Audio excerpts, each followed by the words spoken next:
Hello everyone. तर आज पिऊच्या स्कूलमध्ये होतं येलो कलर सेलिब्रेशन. त्याच्यामुळं मग तिच्या टिफिनसाठी टीचर म्हटलं येलो कलरचं काहीतरी टिफिन द्या. म्हणून म्हटलं तिला कणीस द्यावं आणि त्याच्यासोबत पोहे पण द्यावे.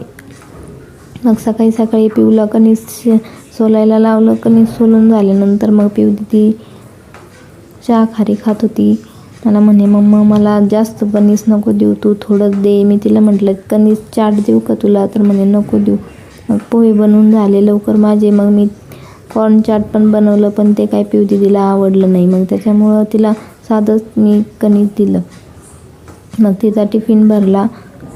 पिऊ दिदीची आंघोळ चालू होती. तिकडं तिचे पप्पा तिला सकाळी सकाळी आंघोळ घालतात, कारण मला सकाळी सकाळी स्वयंपाक पण करायचा असतो. दोघांची आंघोळ होईपर्यंत मग मी तिचा टिफिन भरून दिला आणि स्वयंपाक पण पटपट आवरून घेतला. पिऊ दिदी आज खूप खुश होती, कारण तिच्या स्कूलमध्ये येलो कलर सेलिब्रेशन होतं.